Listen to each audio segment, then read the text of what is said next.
pasa, campeones? ¡Woo-hoo! Yes. Campeones, nunca mejor dicho. Nunca mejor dicho. Ladies and gentlemen, we have a champion in the building. ¡Viva España! ¡Viva la Roja! España, campeón de Europa. For a fourth time, ladies and gentlemen, the final between the English, the oh so powerful, potent, arrogant, may I add, y segundón, eternal loser England once again lose in the final. Come on, where's the to class? All my English friends. No. I have Where's had the too many class? of you English, too many of Where's the my close señorío? friends.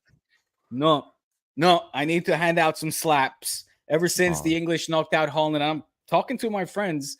If you're English watching this stream and you're saying, hey, I don't deserve this. I don't deserve this kind of treatment. I haven't been nasty to you, Diego. Well, then you're not on my WhatsApp, because a lot of my English friends, I lived there for 7 years. This is really disappointing. Country. I know lots of lovely English people. They're very humble. Sure. I'm very disappointed at this. One thing they do not have, Kian, is humility. This is generalization. It is arrogance, tournament after tournament. You got how many years of hurt? We started at 30. I think we're at 60 something now. 60 years of hurt and counting. I knew it wasn't going to happen. It didn't happen. Football wins. España wins. The team now with the most European Cups.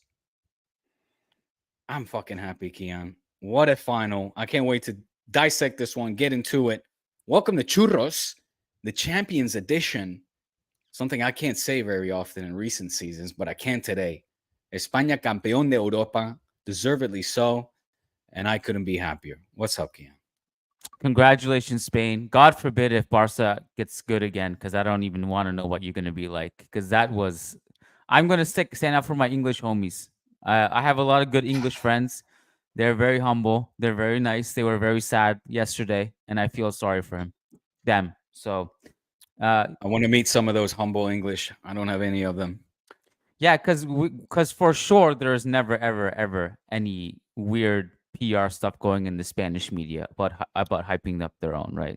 Only England does that. Not to the degree of the English, man. And I thought that you would know, because English club level is exactly the same.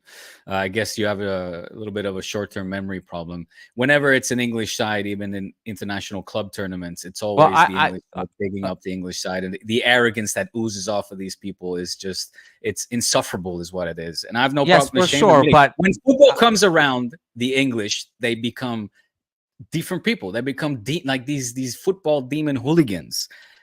And they get humbled each and every time. I take issue with a lot of the English media and some of the fans, and I go through this every year with Real Madrid whenever they face Manchester City, Chelsea, whoever it is. But my point is, you don't need to like blast the whole nation and all the fans and say. What did I say? I said this goes out to the people, to my friends and my WhatsApp. You called them losers. To you. It was a deep cut for all the humble losers. English people. Eternal. 60 years of it. 60 years and counting. Football ain't coming home. Say the line. God damn it. Deep cut to our good friend Alex Kirkland. Deep cut. Very humble man he is. Say the line. It's going. All right. Well, let's focus on the important stuff, Diego.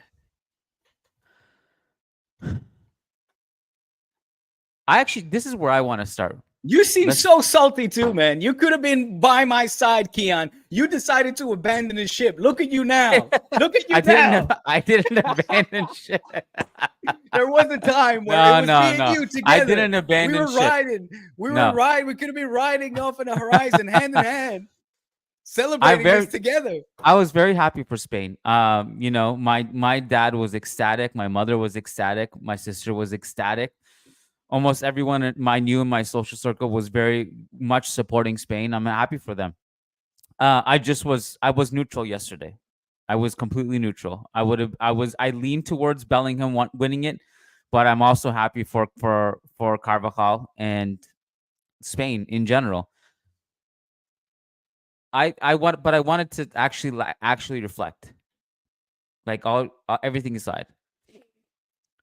I remember back in 2020, you and I did a podcast after Spain were eliminated by Italy in the Euros, Yeah. and we thought we were both devastated. I was more Spain leaning back then, Mm. but I remember both of us came to the conclusion that like, okay, that was a really good performance. They lost. It sucked. It was sad, but they're building on something here. And then you fast forward 4 years later, they win the whole thing, and Italy are a complete mess. So, but Mm. that's a Yeah. different conversation for the other Italian podcast, Yeah. the Cannoli e Tacticas podcast. But Nice. but Very it's nice. funny, like when you reflect, when you look back on that Euro 2020 squad, it's really different. It's not like the same players they were built. We didn't even know. I mean, maybe you did. I didn't know who Lamine Yamal was. Like, if Four you had years ago. told me like 2 years ago who would have been, it would have been maybe like Ansu Fati. I don't remember I exactly the timeline of his injury, but I've like I've I didn't know mentioned who his name. Lamine Yamal was. I've mentioned his name because I started to cover him in some of the youth games, and I remember mentioning him first on the podcast when he was competing for the first time in the UEFA, the youth league, and I said, "Remember the name Lamine Yamal, very young kid, but he's When did you now say playing with the this? under 19s. Man, at least two, if not three seasons ago. No, that's crazy, Diego, because that means he would have been like It, 13. I'm telling you, The, I'm telling you, at okay, least two, like 2 seasons. Yeah, at least two. okay. Hmm. Too soon. Well, I just think it's really interesting because like I was going over that Euro 2020 squad, and there's just a lot of people there who were clearly like, like players like Koke. I mean, Thiago, who's retired now. I don't even think he was starting regularly back then. But it's really just really interesting. I mean, it feels like something fresh here. It Yeah, doesn't feel like an definitely. aging squad, apart from like No, Carvajal, Laporte, and Nacho, Morata, and whoever else, Morata. But like the rest of it, it feels like something fresh and upcoming. 100%.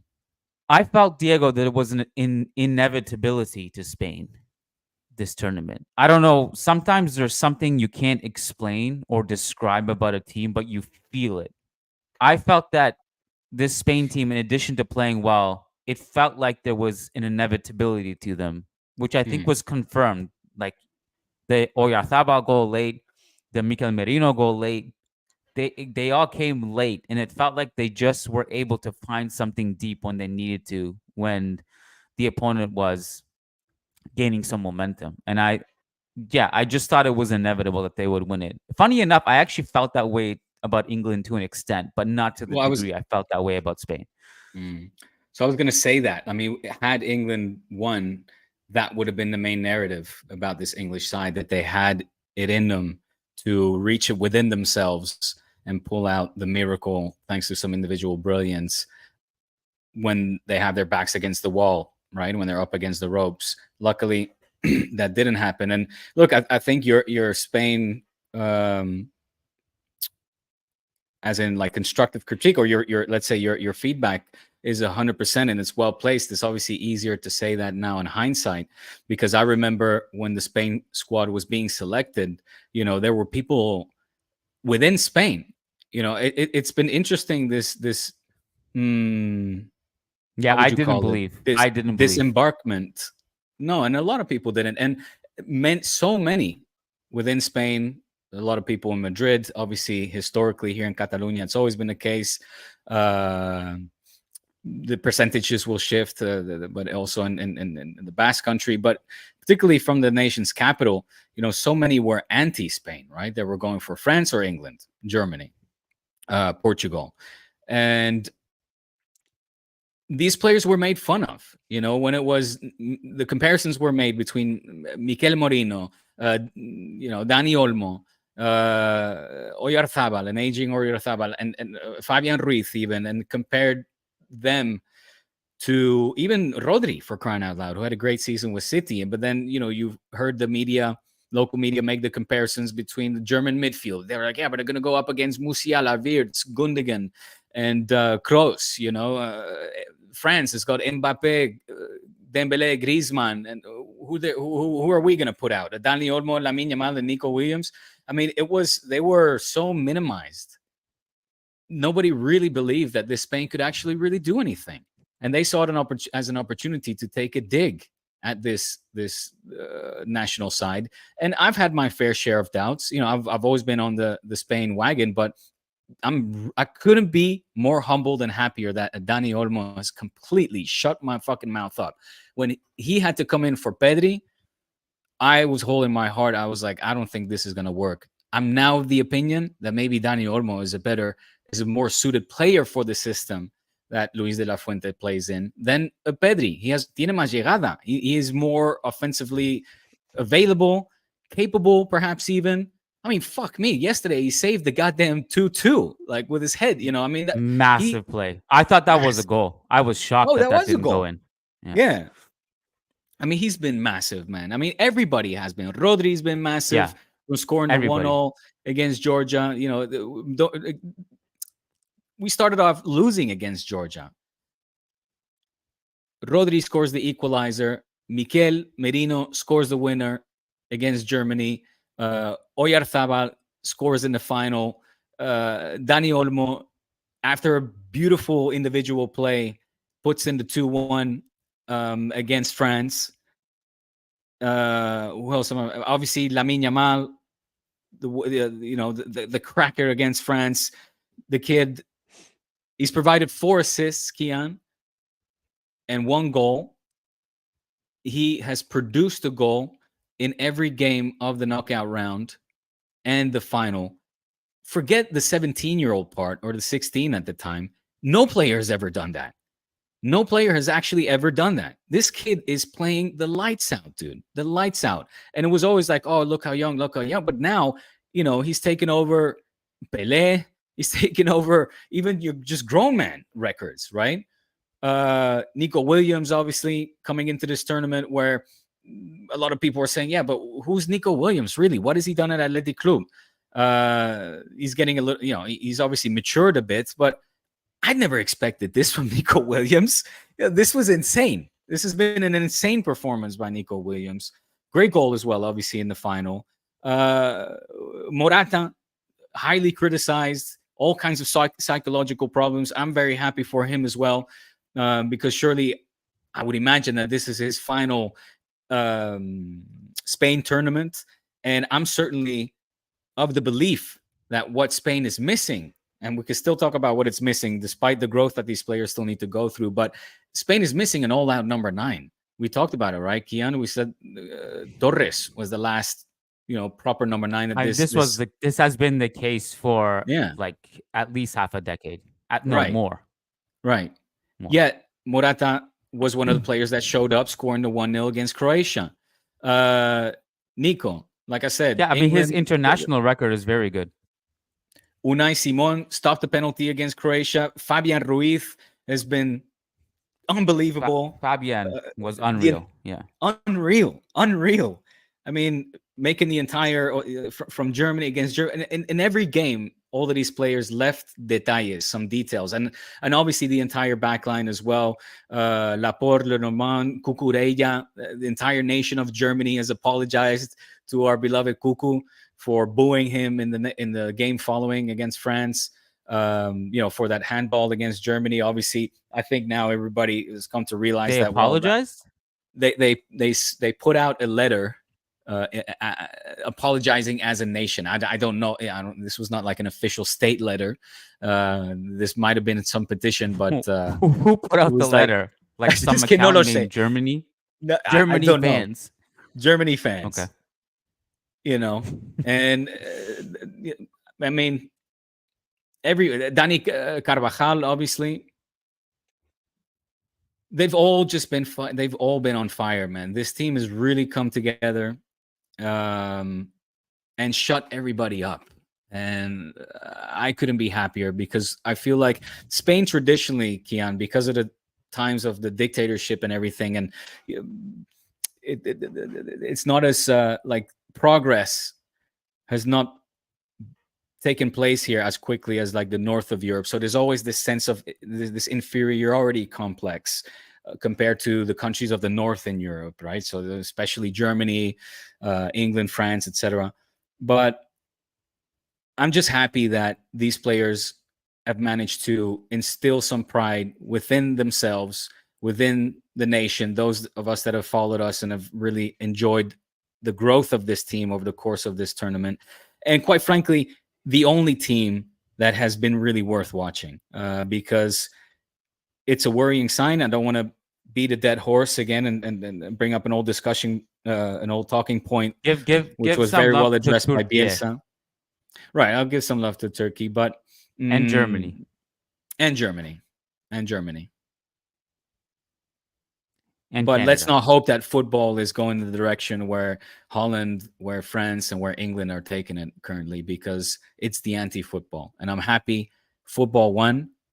I'm happy these guys won this group, and I'm excited to see the growth of this group, Kian. I mean, can you imagine what we can still add to this group? I mean, Pedri was injured for the crucial phase. Alejandro Balde could be a great addition to that back line as well, and add an offensive threat. You name it, man. Who knows? Maybe we might even see the resurgence of Ansu. Don't discount it, and we can play with a false nine. Who knows, man? Who knows? But muy bien España, tío. And muy mal other countries. France, England, and Holland, for me, has been massive disappointments. England kind of grew on me as the tournament wore on. I thought so. I think this podcast should primarily be about Spain because I have a lot of thoughts on the things you said about them. But England, I just want to see England, this group of players, and possibly like whoever else is going to be coming up in the next tournaments, because they got a really young team too. Someone needs to take this team to a different level, because they got a lot of hardworking kids there who want to play attacking football, and it's just kind of they're in this confusing whirlpool where they're kind of just drowning each other. The commentator said a stat in the final which surprised me, and he said that England had the most possession of anyone in the tournament. And I was like, wow, it really didn't seem like it, because I don't know what they did with that possession, because it wasn't like this attacking football in the final third. But you could see, like, when they were forced to and when they had to go into this forced gear of when they needed a goal. They actually became kind of fun to watch. I actually liked their performance in the final. And I thought that, I mean, it kind of went the way I had predicted. I know that you were expecting something more lopsided. Yeah. Which we can start there, because I thought it was going to be a KG win. I mean, I probably got a little bit lucky predicting 2-1 and making it difficult or whatever. Nice. But I did think England had a gear that they could have gone to, which I think they did. That first half was really difficult for Spain. It was difficult. Like, England, like, between Luke Shaw and Kyle Walker, like, you didn't see much of Lamine Yamal and Nico Williams. You saw Foden man marking Rodri, and that they were holding the ball, but they weren't really getting in these meaningful zones. And I thought they at least approached it well, and they could have actually taken this game into extra time and beyond that. I'm not sure. So I don't know. I actually was impressed with I thought they saved their best for last, at least against the best team. And I think there is something to build on for them. Mind you, I don't think it's with Southgate. I think that experiment is done. There are a lot of problems with his approach to this, but do you think that is he out of here? I mean, sorry, I'm just having some it says my mic is disconnected. Well, you're right now. I can hear you through the mic, so okay.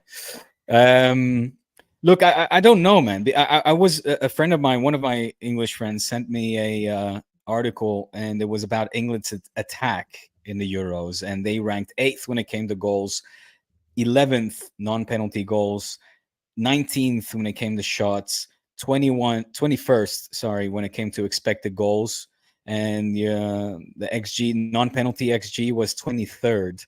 I with all the individual talent that they've had, which is something that we've just it's been we could put this on a loop at some point. You know, we know that these players are hugely talented. We see it on the national side in the domestic league, but when they get together, especially this time around, and you could even argue the last time when they went to the final again and lost against Italy, it was immediate conservative football with Southgate. As soon as England got the lead against Italy, it was like, pack up the bags, boys, let's go sit in the back and grind it out. It's just that Extremely approach. conservative approach. Very. Yeah, very. I mean, Trent Alexander-Arnold is like basically vanished in this tournament. Like, where was he? You can't tell me that he wouldn't have helped their offense. Like they had his like some of Walker was shocking in the second half, like really bad. He was good in the first half. Second half he was horrible. Can't help me like you can't tell me that TAA over Walker in that situation where you need goals, and seeing some of Walker's crossing was it was how poor it was. Anyway, that's just one of many things that I think Southgate is responsible for, and this team was too talented, like other teams that were too talented in this tournament to play the way they did. If we talk about Spain though, Diego, you went through all those players who played well in this tournament. I did the same thing yesterday. Like after the game, I was going through every single player, and I was like, "Yep, amazing, amazing, amazing, amazing, amazing." They were all like, there's so many of them were just unreal, borderline amazing, unreal, whatever that is. And then even the ones who I didn't think were on that level surpassed my expectations, like the Cucureas. I just when you were going through the list of players and saying like how you were wrong about Daniel Olmo, for example, and what he would offer instead of Pedri. I think many people were in that boat when they were looking at this team. They were looking at some of the exclusions. They were looking at maybe the lack of talent compared to previous generations. I was certainly among those that were very skeptical of this Spain team and of this coach. I think what Luis de la Fuente did that deserves a lot of credit was that he made the team, the sum of the parts seem to be better than the actual parts. I don't know if that I don't mean that to be disrespectful to individual players, but I'm looking at Fabian. Fabian was not this good at PSG. But my question, did he really get the playing time? I don't know. I'll look up the minutes right now. I mean, I don't like since when Fabian Ruiz was at Napoli, he was much more hyped, right? He was linked to Real Madrid. A lot of fans wanted him. His shooting was always on another level. Like if he has like 1 millimeter to shoot from 40 yards, that's like a good shot for him. Like there's a shot you want him to take. He's an incredible shooter, a very vertical player, but De La Fuente got something out of him that he was like Lucho wasn't getting out of at PSG. And so he just brought in all these like Cucurella. Like he brought in all these players, put them together, and gave them very clear and defined roles. No other national team had clear and defined roles the way Spain did. France confused as hell. England confused as hell. Germany probably was the closest big nation that Nagelsmann figured something out. But De La Fuente made this team better, I thought. And the sum of the parts were really, really the finished product of the entire team and the way they functioned together was just superior to every other team. And that's why, to me, like this was about as straightforward as a deserving champion I think we've seen. Yeah. And I mean, that's like unanimous. I have yet to hear an opinion where somebody's like outraged. The overall consensus is that Spain from the start has been the best footballing nation, and the final should have been Germany, Spain, because England didn't deserve to go this deep. Had they been on the other side of their back, and Spain would have bulldozed over them, in the round of 16 or the quarterfinals. They obviously got the easy side and struggled against the likes of Switzerland, Slovakia, or Slovenia, and Holland, even a very mediocre Dutch side, of course. But they made it to the final, second consecutive final. And that's the thing, isn't it? It's like for the English now, it's what do we do? Do we sack a manager that has been working with us for over the course of an extended period and an extended amount of Yes, you do. time? Yeah, you You do. stick with Southgate ball? See, if I'm, of the English FA, I would say we're going to put Southgate as a sporting director type role, let's say. I would pull him away.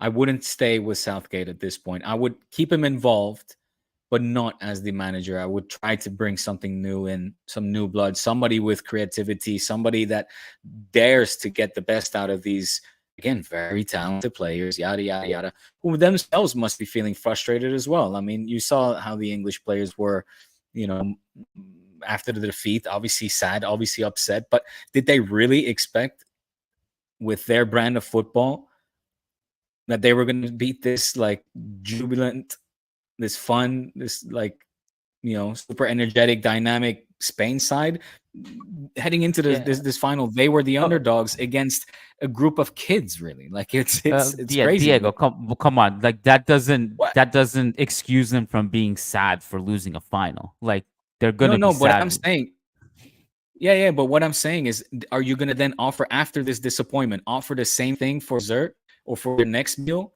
Like, come on, guys, here's Southgate. Let's try to win the World Cup. No, if I'm an England player, I would be like, man, let's get something. We need something new here.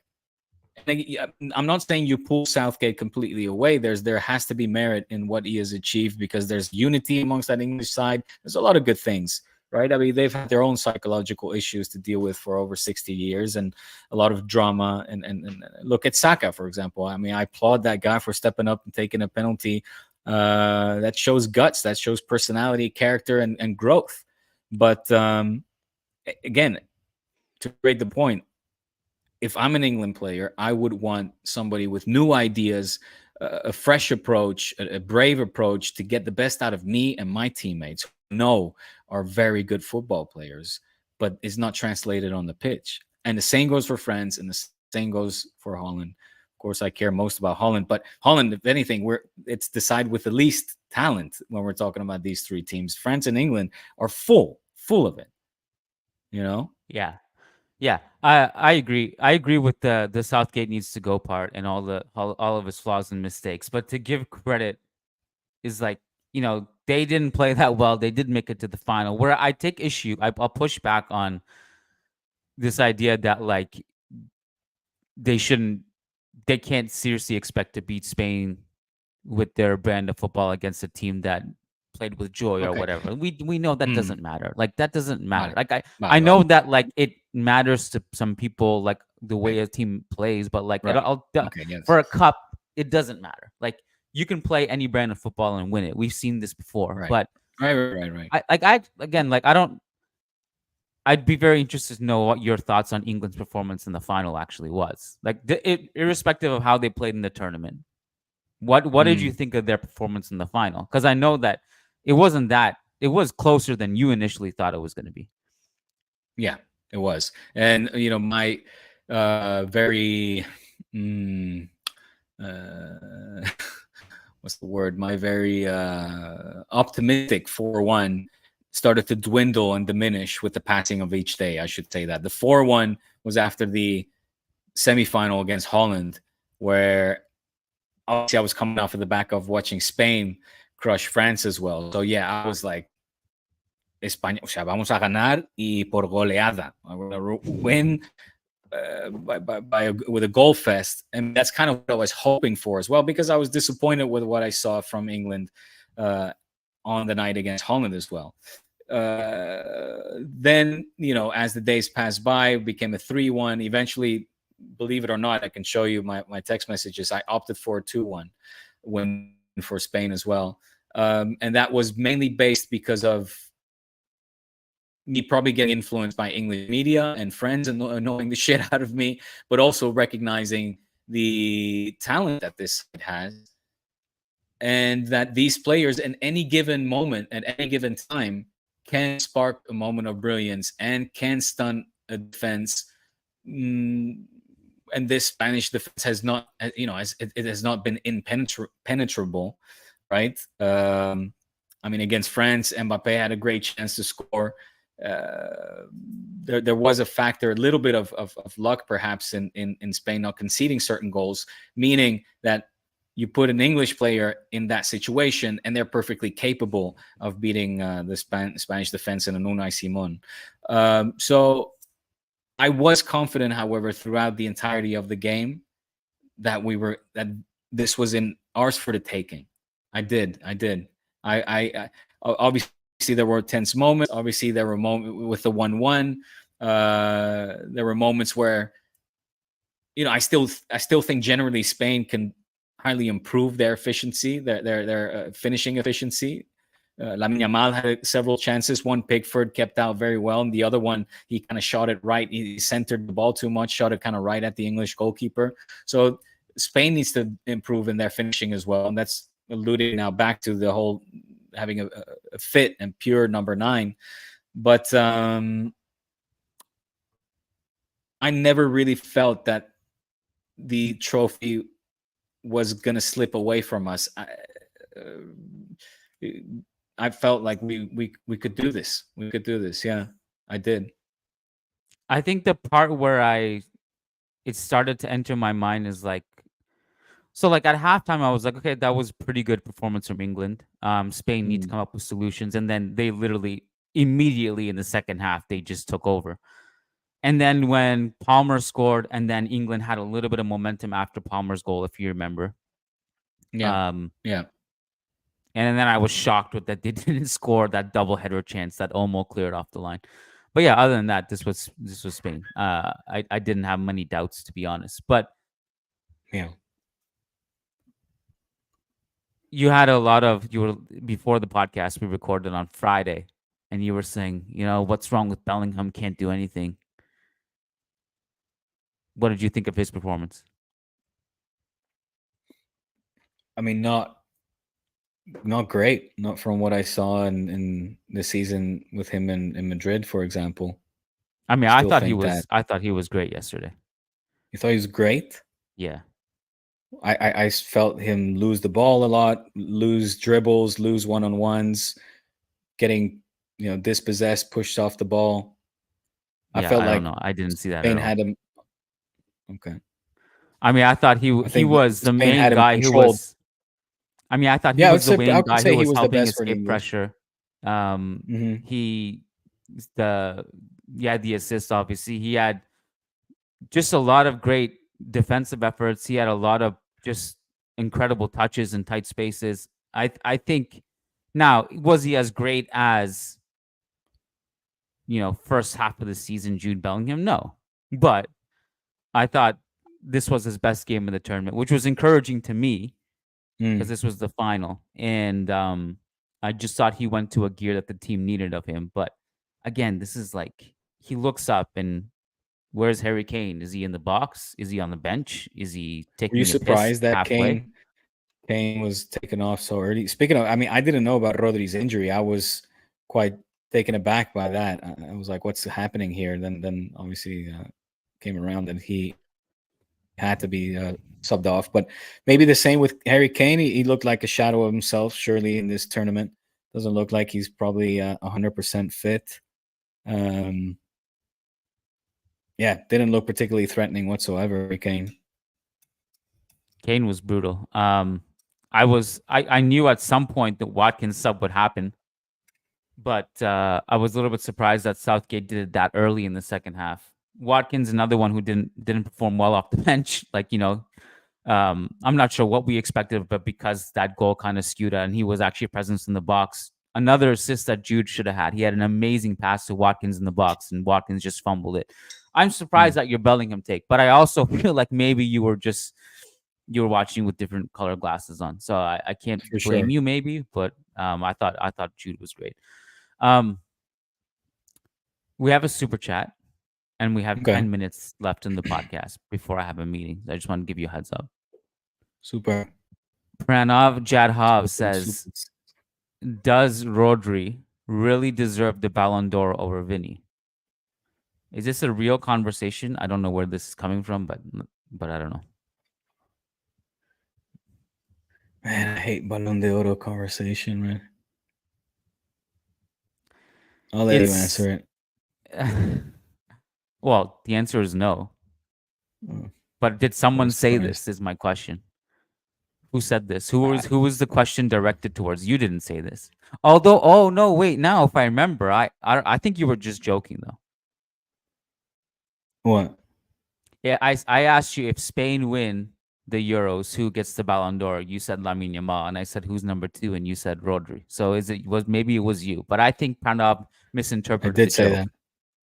I did say that. Well, I mean, I don't know, man. Let's understand the criteria. I'm not gonna be mad if Rodri gets the Ballon d'Oro.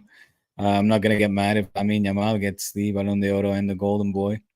No, this is Uh, not about you getting mad. Of course, I wouldn't be mad I if my won't get son mad if Luca got I the won't Ballon get d'Or either, but he doesn't I won't deserve get it. mad. I But won't I get won't mad get mad if he if wins it. Vinny gets it neither. I Okay. what is the criteria? You know, sometimes it's like the European or the nation competition is way heavier. Other years it's not. I think Rodri is a damn fine footballer. He's had a great season with Man City and with the Spanish national team as well. So he gets my vote. Yeah, He gets your I'd vote give for what? For the for Ballon Ballon d'Or? d'Oro. Sure, sure. Rodri was the best player in on earth from January until now.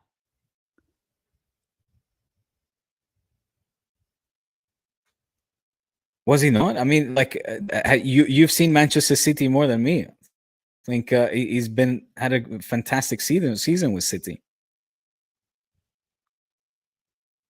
Are you going to deny that? No, I'm not denying that he had a fantastic season.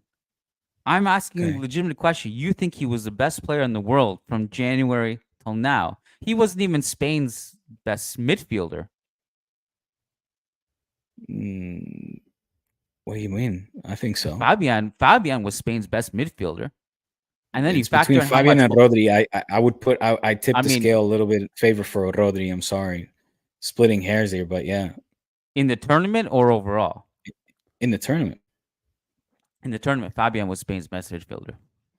For sure. Okay, it's Fabian ran the show. subjective. Whatever. That's just your But I mean, opinion. like, I can accept that. you're talking about you. Well, hold on a sec. Hold on.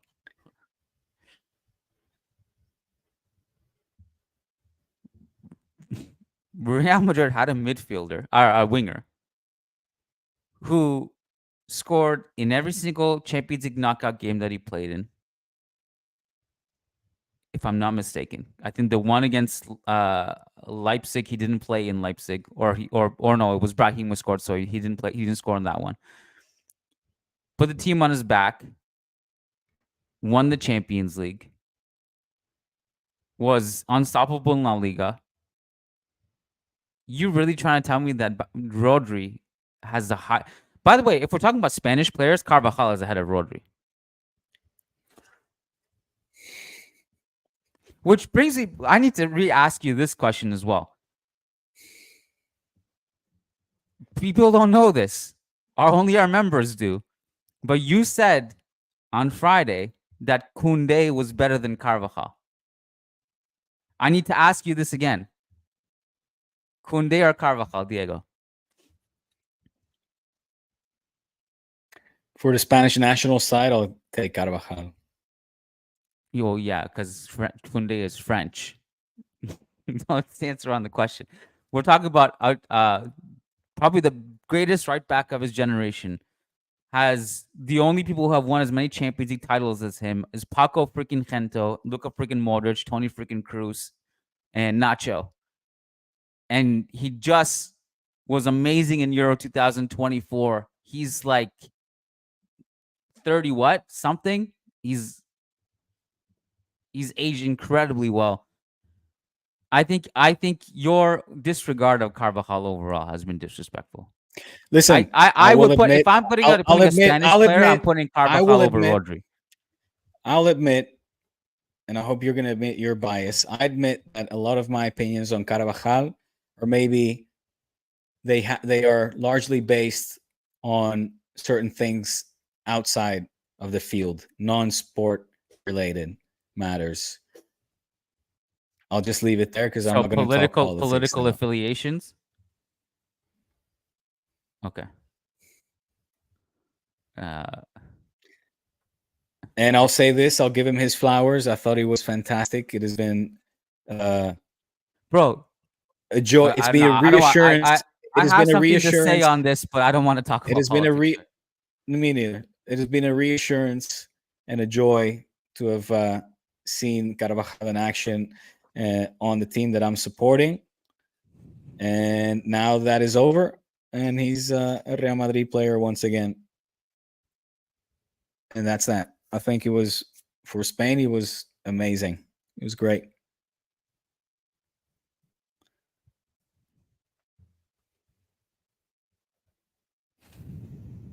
Okay. Okay. Hit you with the Jedi mind shit. You see? You No, don't you know what didn't. to say. Yeah, I don't you're want to right. talk I am politics. speechless. I I don't. am very You're speechless because speechless. I genuinely don't know what to say. I thought this was initially a trolling segment, but I quickly realized that the whole Lamine I've been Yamal on. 1, Rodri 2, Kunde better than Carvajal thing was not trolling, and that caught me off guard. I think Kunde is an underrated right back by you Sure. at this point. I think Kunde is a very good player, but I we're talking about Carvajal has won so much, man. If Kunde wins 1/6 of what Carvajal has won, he'll be lucky. And he may very well. His career is still ahead of him, but Carvajal is like an accomplished all time, established right back, greatest in club history, greatest in Champions League history. His legacy is unreal. So if you take issue with his political stuff, then I guess you have to just separate the art from the artist. Quite frankly, I don't know enough about his political beliefs. I have some ideas of who he supports, but I'm just not going to comment on it. That I'll just put it that way. But yeah, if we're talking about strictly football perspective, I put him ahead of Rodri if I had to choose a Spanish players. Is what I'm saying. And Rodri is an amazing player. Don't get me like Rodri. When we were playing Manchester City, I was terrified of him. The guy was making He's runs into our he's into our an box. He's an incredible player. I he really sometimes when is. we get into these debates, it seems like maybe we're belittling one or the other. That's why I don't like to do the debates that often. Rodri is an amazing player, but I No, and truly, also truly, like even from here, from like the national press, I feel like Rodri's name has not been put. Not enough respect has been put on his name. He's been even trolled. You know, he's been laughed at when compared to the German midfielders or French midfielders as uh, a inferior player than these. And this tournament has just shut so many people up. He's a phenomenal football player, man. So I actually want to go back and ask you a question. So when you were talking about how there were a lot of people in Madrid, whether it's the press or fans or parts of Spain that were supporting France or England instead of Spain, why do you think that is? Because and when I look at this Spain team, it's a very interesting and unique team in the sense that it's a bit of everyone from everywhere. And I thought that yeah, actually seemed to have a unifying aspect of the nation by the yeah. end of it. I think they won a lot of people over. But this is like when I look at it, if if if I'm on the Madrid side of things, I don't see a team dominated by Barca players. I see a team that has very little Okay. Real Madrid players, but Mm. many of just all over the place, including outside of Spain. I So mean, I'm here there curious to was know that what it was. It was outcry. just lack of Madrid players. Yeah, I guess so. I mean, there's an outcry that Brahim wasn't chosen. There was all that Yeah. started to happen then. It is not the first time. Already when Luis Aragonés, I remember, stopped taking Raúl, we saw a similar, right? And so it all comes down to Madridistas, Madrid wanting to have a bigger representation or feel like they're deserved of having more of a reputation or representation rather on the Spanish national side. And when they don't get it, they act like spoiled kids, and they're like, I don't want to. That's my ball, and they take their ball and they walk home with it. And here it's for political reasons. I get very frustrated with friends, colleagues, and stuff who have, from in my opinion, just a very closed-minded approach. And what has been so nice about this team is that they are. It's impossible not to like this group. It is impossible not to like this group. You look at this group, and there's this sense of joy, this sense of kind of, yeah, it is kind of like the way they play football that you see with the youth ranks, right? There's this joy to their approach to playing football and playing together. There's a togetherness as well that I think is very contagious and very endearing about this team. And you said that they won people over. I think you're right, because we saw big screens popping up over the course of the tournament in squares, both here in Barcelona and Madrid eventually as well. And that, of course, helps. In 2010, I remember it was for the whole tournament pretty much, both in Madrid and Barcelona. And that like has disappeared. And I'm like, why? On one side, it's political. On the other side, they're acting like spoiled kids. Meanwhile, these kids are just balling, dude, and they don't give a fuck. It's probably helped them, Yeah. the fact that they've flown under the radar like this, that nobody just really gave 2 cents for them, and it allowed them to play without any pressure and just focus on themselves Yeah. and to grow as a group. I mean, You know? yeah, there was far less pressure on this team, for example, than like the 2018 World Cup team, for example, which was Mhm. horrible. But like, Mm. yeah, that's it. I think probably it had to do with the fact that there was only one Real Madrid starter and then one fringe starter, which was Nacho, and then Joselu, who didn't play, and then the others, for being on. And look, this is the honest truth is, if you're Real Madrid, this is also how you built your team. Yeah, You built correct. a team of non-Spanish players, so you can't be upset when you don't have team players in the Spanish national team. This is what it is. Now, mind you, like, the Spanish media don't build the Real Madrid roster. Real Madrid do. I don't know if Real Madrid themselves were complaining about it, because they can't, because this is how they built their team. The one guy who is Spanish, who starts for the team regularly, was a starter for the Spanish national team. Anyways, Yeah, and was great. I was just, And I love it now. There's so many, there's all these tweets going around putting on blast all the journalists that before the tournament were pitching France, England, Portugal to win, and the Mbappe to be the Pichichi, Bellingham to be, the revelation player, and Arda Güler, etc. It's all these journalists that really showed their colors, and again, prominent. Maybe when I say prominent journalists, I just mean journalists that have a big voice, that have a big impact and a big audience.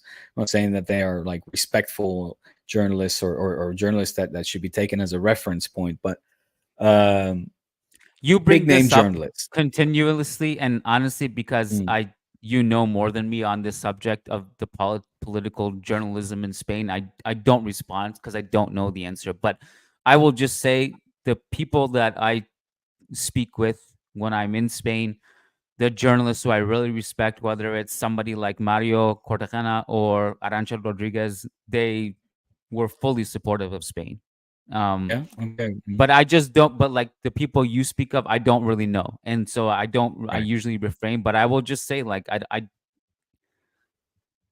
you know it better than me because you're in Spain regularly and you just Mm, have been there far longer than I have. So I mm, don't know. mm, I mm. just want to be careful And not to generalize or to throw anyone under the right. bus who doesn't need to be. No, but it did feel like it was kind of like this general sense. But anyway, what I wanted to say, man, I'm so tired. I'm losing my train of thought. Carlos Cortez, uh, was that I lost it. I lost it, Kian.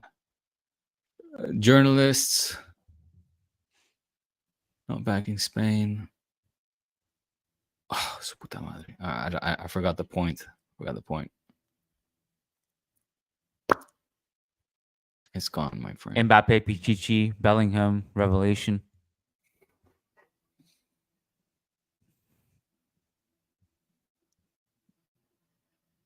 No, no, it's gone.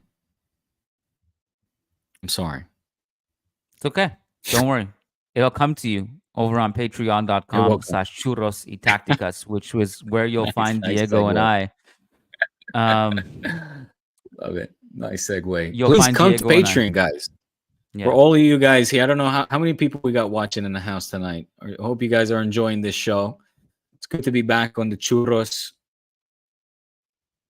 And it's been a fun tournament. Well, just to a degree.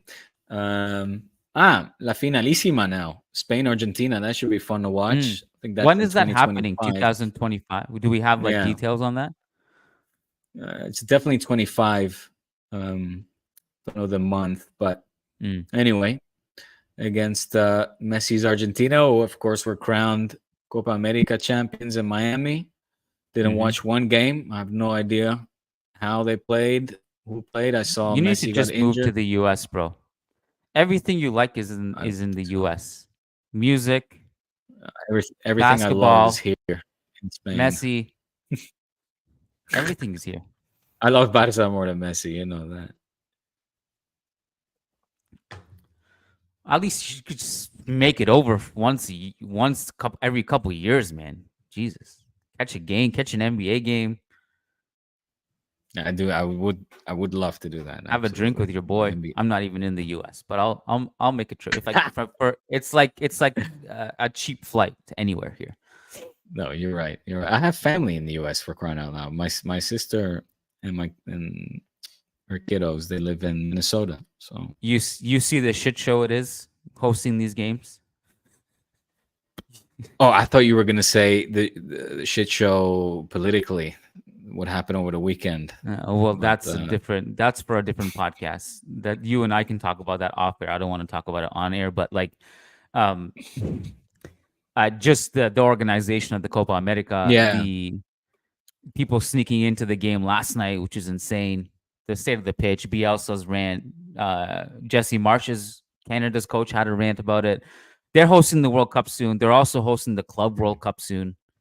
So yeah. Changes need to be made. Changes need to be made.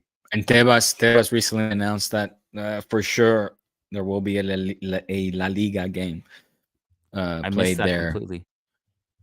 Next season? No, he didn't say. He said soon. Yeah. Okay. Yeah. Awesome. We got a jet. Well, so listen, do you see Nico at Barca? I don't know. What is Nico? I don't know the Nico financial doing? situation. Is he coming? Is he coming to Barca? Is he staying at Athletic, or is he moving to a foreign club? My prediction is he stays at Athletic, and then his next stop in his career is Barca, but it's not this summer. Not this summer. Interesting. Okay. Is that what you hope, or what you truly? Well, for the sake of La Liga, I would rather him stay at Athletic. Because I don't want to see them weakened for the sake of the league. Barca is a very evil corporation, just like Bayern, and just soaking up all the best players in the Bundesliga, and then, yeah, I don't want Barca to do that. Go. La Masia is so good. Just go there. Who's the Nico Williams of La Masia? Just promote him. Find another one. I think we've done pretty good in La Masia over this course of this season.